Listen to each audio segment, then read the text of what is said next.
Hello friends,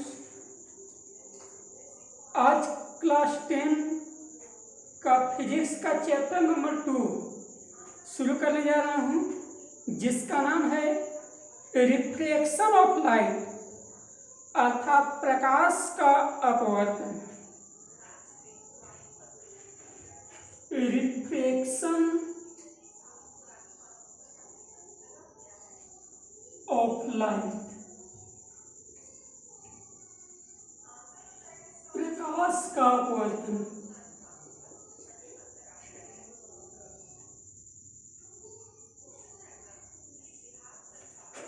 इससे पहले chapter में आप पढ़े थे प्रकाश का परावर्तन।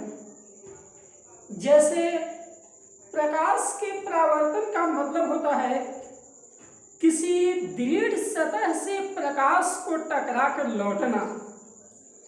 जस्ट उसी के समान अपवर्तन का अर्थ होता है माध्यम में परिवर्तन होना। जैसे किसी माध्यम से चलती हुई प्रकाश की किरणें अगर किसी दूसरे माध्यम में प्रवेश करती है तो वह अपने पथ से विचलित होती है, जस्ट इस प्रकार से।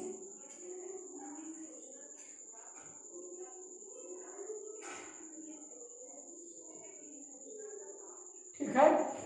अब सबसे पहली बात है कि माध्यम परिवर्तन होने से प्रकाश की किरण मूर्ति के होंगे। साथ साथ इससे पहले यह भी जानना है कि माध्यम आखिर होता क्या है। तो पिछले क्लास में भी बताए थे कि जिस वातावरण में कोई वस्तु डूबी होती है वही उस वस्तु का मीडियम कहलाता है। जैसे कि हम लोग वायु में, संपूर्ण वायु में डूबे हुए हैं, तो हम लोगों का जो मीडियम है वह वायु है। मछली पानी में हमेशा डूबी होती है, तो मछली के लिए जो माध्यम हुआ वो पानी हुआ। जस्ट उसी प्रकार प्रकाश स्रोत जिस मीडियम से, मतलब कि जिसमें वह पूर्णतः डूबा होता है और जिससे में डूबे हो करके भी वह किरणों को उत्सर्जित करता है, वह उसी का माध्यम कहलाता है। ऐसे प्रकाश की चाल के आधार पर माध्यम को दो भाग में बांटा गया है। जिन माध्यमों में प्रकाश की चाल कम होती है उन्हें सघन माध्यम, और जिन माध्यमों में प्रकाश की चाल बहुत अधिक होती है उसे विरल माध्यम कहा जाता है। एज एग्जाम्पल में अगर लेना चाहें तो पानी, वायु और शीशा, ये तीन चीज जो है प्रकाशकीय माध्यम है, जिसमें सबसे अधिक प्रकाशकीय चाल जो है वह वायु में है, फिर जल में। इसके अलावा सबसे कम प्रकाशकीय चाल शीशा में है।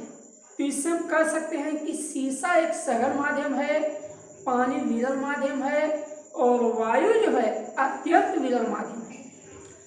तो जब प्रकाश की किरणें सघन से विरल में, एग्जाम्पल लेते हैं कि पानी से वायु में अथवा वायु से पानी में जाती है, तो उसके पथ में परिवर्तन हो जाता है, और उसके पथ में परिवर्तन होने का मुख्य कारण है उसकी चाल। एक पानी में उसकी चाल अलग है और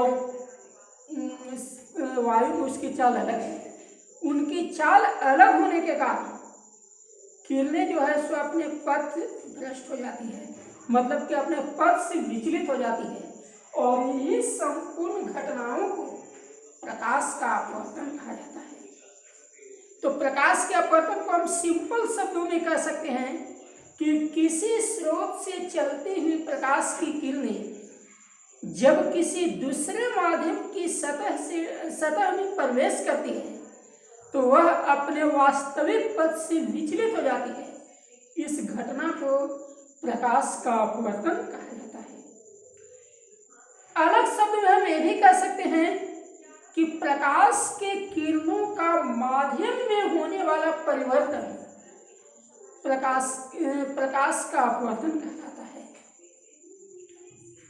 एक एग्जाम्पल के द्वारा हम लोग समझ सकते हैं कि जैसे हम लोग सीधे सड़क पर जा रहे हैं और सड़क पक्की है और अचानक हमारे रास्ते में बालू आ जाए, तो हम देखते हैं कि हमारा जो वाहन है, जैसे हम साइकिल से अगर जा रहे हैं तो सीधे सड़क पर, पक्के सड़क पर काफ़ी स्पीड से चलेंगी, और जैसे ही बालू में प्रवेश करते हैं हमारे साइकिल का पहिया जो मुड़ जाता है। उसके मुड़ने का मुख्य कारण क्या है कि बालू में जो साइकिल की चाल है रोड की चाल की अपेक्षा कम है, इसी कारण से मुड़ जाती है।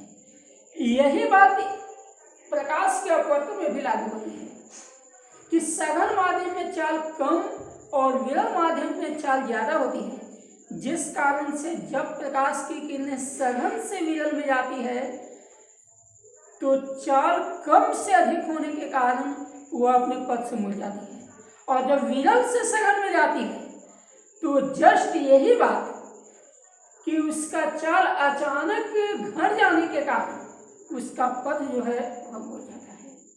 ठीक है, तो सिंपल से हम लोग कह सकते हैं कि प्रकाश के अपवर्तन का मुख्य कारण है अलग अलग माध्यमों में प्रकाश की अलग अलग चाल। इसको हम एक डायग्राम के द्वारा समझा सकते हैं कि मान लिया जाए कि एक सतह है, एक ऐसा सरफेस है जो कि दो माध्यमों को अलग कर रहा है। ऊपर मान लिया जाए कि एयर है या वायु है, नीचे मान लेते हैं पानी है, वाटर है, और ये जो सतह है दोनों का सीमा है, दोनों का बाउंड्री लाइन है। तो वायु से चलती हुई प्रकाश की किरणें जब पानी में प्रवेश करती है तो वायु में चाल ज्यादा है और पानी में चाल कम है, जिस कारण से इस तरह का समीकरण है। और हम पहले भी बता चुके हैं कि किसी सतह के जिस बिंदु पर प्रकाश की किरणें आपतित होती है उस पॉइंट को बोला जाता है आपतन बिंदु।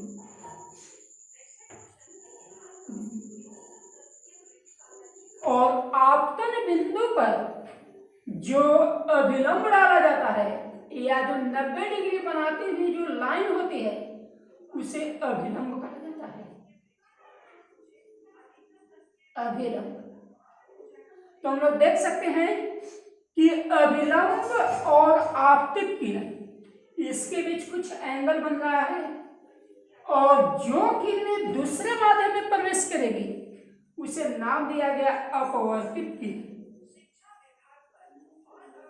तो हम लोग यहाँ देख सकते हैं कि अपवर्तित किरण अभिलंब के नजदीक है और आपतित किरण अभिलंब से दूर है। तो ये भी बात कहा जा सकता है कि जब प्रकाश की किरणें विरल माध्यम से सघन माध्यम में जाती है तो वह अभिलंब के नजदीक आ जाती है, और जब सघन से विरल में जाएगी, जब यही कंडीशन उल्टा हो जाए, सघन से विरल में आ जाए तो इस स्थिति में अभिलंब से दूर हट जाती है। और इसका मुख्य कारण है प्रकाश की चाल, कि विरल में प्रकाश की चाल ज्यादा होती है और सघन माध्यम में प्रकाश की चाल जो है कम होती है। ठीक है, तो आपतित किरण और अभिलंब के बीच बनने वाला कोण आपतन कोण कहलाता है, जिसे हम स्मॉल आई के द्वारा डिनोट कर सकते हैं। अभिलंब और अपवर्तित किरण के बीच की कोण को जो है अपवर्तन कोण कहा जाता है, जिसे आर के द्वारा हम लोग डिनोट कर सकते हैं।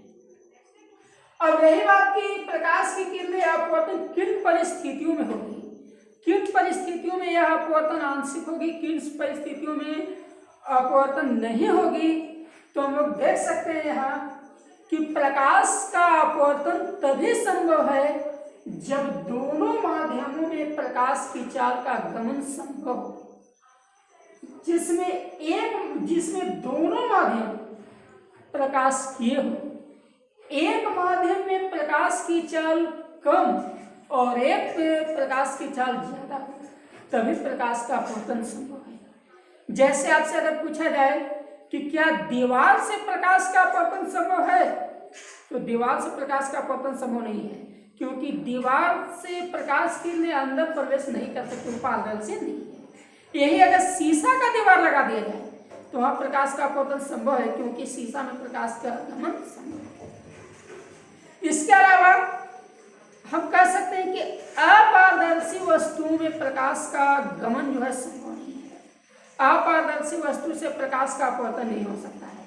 प्रकाश का अपवर्तन दो ही परिस्थिति में होगा, या तो पारदर्शी वस्तु से या पारभासी वस्तु से।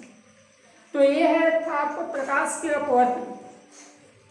इसके बाद हम लोग कह सकते हैं कि प्रकाश के अपवर्तन हम अलग अलग जगहों पर देख सकते हैं। जैसे पानी में कभी अपना चेहरा दिखाई पड़ता है, पानी में डूबी हुई वस्तुएं दिखाई पड़ती है।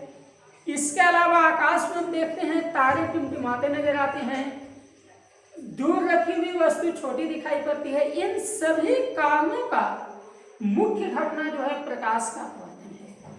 प्रकाश के अपवर्तन के कारण भी हम लोग वस्तु को देख सकते हैं। जैसे दृष्टि का मुख्य कारण है प्रकाश का परावर्तन, परंतु विशेष परिस्थिति में जैसे जब दो माध्यम के बीच वस्तु हो तो उस स्थिति में प्रकाश के अपवर्तन के द्वारा भी देखा जा सकता है। तो बस वीडियो आज यहीं तक है। अगले वीडियो में हम बताएंगे कि प्रकाश के अपवर्तन की विशेषताएं क्या क्या है, प्रकाश के अपवर्तन होने पर क्या क्या घटित, कौन सी घटनाएं घटित होती है। Thanks you.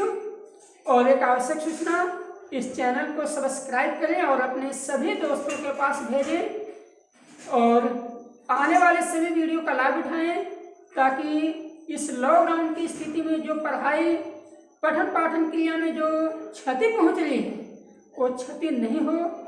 सरकार के नियमों का उल्लंघन न करें, लॉकडाउन का पालन करें, घर में रहें, सेफ रहें, सुरक्षित रहें और ज़्यादा से ज़्यादा लोगों को इसकी जानकारी दें। धन्यवाद।